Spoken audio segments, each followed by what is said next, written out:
Mis queridos hermanos, bendiciones, Dios les bendiga. Es un agrado poder compartir con ustedes una reflexión especial para este día, para nuestras vidas. Habitualmente lo hago temprano, antes del mediodía, estar compartiendo este devocional. Por razones de fuerza mayor no alcanzamos a compartirlo, pero es solamente una excepción. Yo quisiera compartir una preciosa palabra, amados hermanos, eh, que sé que nos va a arrojar mucha luz y sobre todo bendición para nuestras vidas, en nuestra vida y por supuesto en nuestro ministerio, en el trabajo que realizamos en la obra del Señor. Vamos a leer este pasaje bíblico que se encuentra en Hechos, capítulo 20, versículo 17 en adelante. Dice la palabra: enviando, pues, desde Mileto a Éfeso, hizo llamar a los ancianos de la iglesia. Cuando vinieron a él, les dijo: vosotros sabéis cómo me he comportado entre vosotros todo el tiempo, desde el primer día que entré en Asia, sirviendo al Señor con toda humildad y con muchas lágrimas y pruebas que me han venido por las asechanzas de los judíos. Y cómo nada que fuese útil he rehuido de anunciaros y enseñaros públicamente y por las casas. Esta palabra nos ayuda a rescatar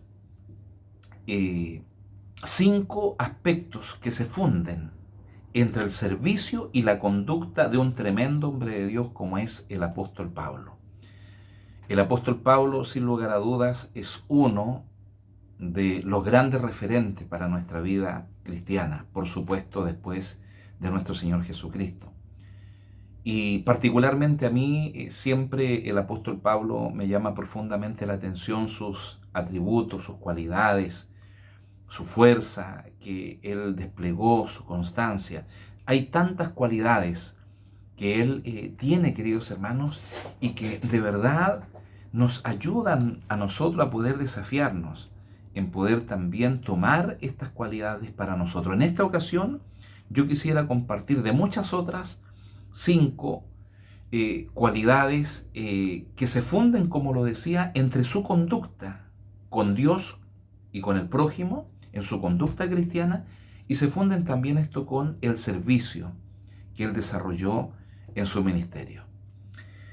Lo primero que rescatamos de este pasaje bíblico, fíjese usted, es que Pablo, yo no sé si usted sabe, pero Pablo realizó muchos viajes donde están segmentados en 3 viajes misioneros.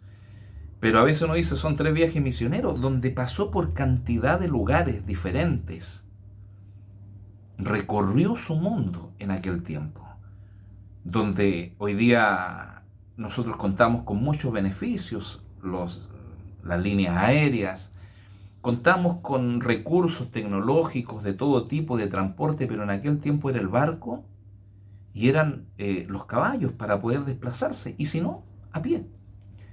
Esa era la forma prácticamente de poder desplazarse. Fíjese que lo primero que quisiera yo destacar, la primera cualidad, es que Pablo fue un hombre incansable. Qué tremendo, amados hermanos queridos, incansable. Pablo pareciera ser que no sabía lo que era el cansancio. Un hombre que siempre le echó para adelante, que nunca miró hacia atrás, que siempre prosiguió. Un hombre incansable. Quiero contarles, para que usted se forme una idea nomás, este pasaje que estamos leyendo, él estaba en Mileto. Pero antes de ello, hice una revisión muy rápida. ¿Sabe? Él había pasado por Filipos, por Tesalónica, por Atenas, había ido a Corinto, había pasado por Éfeso, Macedonia, Grecia, Troas, y posteriormente llega a Mileto. En cada lugar donde él iba con un solo propósito, incansable, de anunciar el reino de Dios, de anunciar a Cristo crucificado y resucitado. Entonces, vemos un hombre que se comprometió con la causa a la cual Dios le llamó. Él entendió su llamado. Él no tuvo obstáculos que pudieran impedirle continuar con el propósito que Dios había trazado para él. No hubo situación, no hubo circunstancia, no hubo oposición, no hubo ninguna situación, no hubo jerarquía de nadie que pudiese impedir, el hecho que él siguiera con el propósito y con el cometido y ministerio que Dios había trazado para él. No hubo nada. Qué maravilloso, hermanos, poder darnos cuenta de esto. Incansable, un hombre que renovaba sus fuerzas cada día, cada mañana en Cristo Jesús. Incansable, inagotable el apóstol Pablo. A veces hacemos un poquito y estamos cansados para el Señor. ¿Cómo aprendemos de Pablo? Número 2, avanzo rápido, no quiero profundizar más allá. Dice la palabra de Dios también en este pasaje: desde el primer día que entré en Asia, sirviendo al Señor con humildad. Otra de las cualidades que yo quisiera destacar en esta ocasión, la humildad del apóstol Pablo. Él servía con humildad, él no se sentía superior a nadie, él enseñaba, él predicaba, él se consideraba como el último de los llamados, como el abortivo de los apóstoles, indigno de haber sido llamado por Dios. Él entendía la gracia de Dios, él lograba entender qué significaba la salvación para su vida, algo que jamás podría pagar por más que pasara todo el tiempo.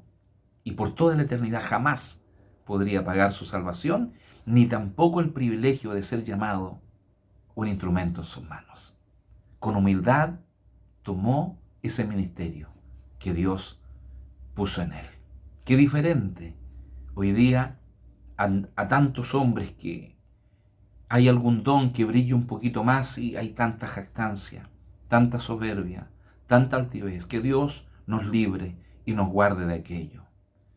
A mayor don, mayor conocimiento, a mayor madurez, a mayores éxitos, mayor debe ser nuestra humildad. Número 3, dice la palabra en este pasaje que derramó lágrimas. Y yo me imagino que estas lágrimas fueron por 2 razones fundamentales. Una de ellas por el amor a la obra de Cristo, por el amor a esa obra maravillosa que Dios había puesto en sus manos. Él sufría seguramente, como dijo en algún momento: por vosotros sufro dolores de parto, hasta que Cristo sea formado en vosotros. Él derramaba lágrimas al ver quizás que las cosas muchas veces no funcionaban como esperaba, o no había una respuesta, o cuando habían divisiones, cuando habían contiendas, cuando había traición, cuando habían tantas situaciones, abandono de su propio ministerio, muchos lo abandonaron. Él derramó lágrimas. ¿Le parece familiar esto? ¿Ha derramado lágrimas? ¿Estamos derramando lágrimas? Bueno, Pablo derramó muchas lágrimas. Y las otras lágrimas quizás tenían que ver con la injusticia hacia él, de autoridades, de la persecución de los judíos, del mundo religioso de aquel tiempo. Seguramente llegaba a alguna instancia en algún momento donde él simplemente dependía de Dios y decía: Señor, ayúdame. Y ahí podría decir entonces: cuando soy débil, Dios, soy fuerte, ahora me siento débil. Él sintió, él experimentó, como usted y como yo, seguramente tantos momentos donde se sentía frágil, pero inmediatamente no recurría a sus propias fuerzas, sino recurría a la fuerza de Dios. Y por eso que sus lágrimas se convirtieron en una cosecha, fruto del trabajo que realizó. Lágrimas que derramó, pero su fuerza no estaba en él, sino en nuestro Señor Jesucristo. Se derraman lágrimas en la vida cristiana y se derraman lágrimas en el ministerio, amados hermanos. Dios les fortalezca a ustedes y a cada uno de nosotros si está viviendo ese proceso donde ha tenido que derramar lágrimas por amor a la causa de Cristo. Número 4, pruebas, que va muy ligado a lo anterior. Pablo decía que ha tenido muchas pruebas producto de las acechanzas de los judíos. Los religiosos de aquel tiempo lo perseguían, los religiosos de aquel tiempo lo buscaban para asediarlo. Bueno, quiero contarle y decirle de que eso no fue obstáculo ni impedimento para que él pudiese seguir adelante y no abortar la misión. Cualidades tremendas, un hombre que vivió y experimentó pruebas, pero en todas salió en victoria. En todas. Y finalmente, constante, número 5, constante e infatigable en anunciar el Evangelio de Cristo por las casas y públicamente. Este pasaje me recuerda la importancia, una vez más, de que todo lo que él hacía, todas estas 5 cualidades, había un hilo conductor. Él estaba comprometido a predicar el Evangelio, a hacer lo que Dios le había mandado hacer. No hubo impedimento, recién dijimos, no hubo obstáculo, no hubo circunstancia, no hubo cárcel, no hubo nada, autoridad, reyes, mundo religioso, oposición, todo lo que pudo presentarse, naufragios, escasez, no hubo nada que logró detener a Pablo. ¿Sabe por qué? Porque Pablo estaba con Cristo juntamente crucificado. Y ya no vivía él, mas Cristo vivía en él. Cristo vivía en él. El Pablo había muerto, había sido crucificado para que Cristo viviera en él. Se crucificó ahí su yo para renacer en Cristo Jesús nuestro Señor. Que nada nos detenga, hermanos, que nada impida que sigamos cumpliendo con la tarea que Dios nos ha demandado. 5 aspectos de tantos otros que hoy podemos rescatar muy brevemente en este pasaje bíblico. Predicar el Evangelio, anunciar a Cristo, predicarlo, apasionese, apasionémonos por anunciar a Cristo, que nada nos desenfoque de poder llevar el Evangelio a todo lugar en cuanto nos sea posible. Dios nos ayude, porque la venida de Cristo está cerca y tenemos que tirar salvavidas, y ese salvavidas es compartir el Evangelio a través de la radio, a través de un programa, a través del WhatsApp, a través de tantas formas, llamando a un amigo, llamando a un hermano, diciendo al hermano, Cristo viene pronto, diciendo hermano, familia, queridos, entrañables familiares, quien sea a quien se venga a tu mente, todas las personas necesitan de Cristo. Necesitamos ser de aquellos que lanzan ese evangelio, ese salvavidas que está en Cristo Jesús nuestro Señor. Dios nos ayuda a entender que no hay nada que pueda impedir que cumplamos con el propósito que Dios trazó para nosotros. Somos nosotros mismos quienes nos ponemos las barreras. No hay diablo, no hay demonio, no hay circunstancia, no hay escasez, no hay abundancia, no hay nada que nos pueda separar del amor de Cristo y que impida a alguien que podamos cumplir con lo que Dios ha establecido para nosotros en este llamado y en este servicio que ha sido encomendado en nuestras manos. Dios te bendiga.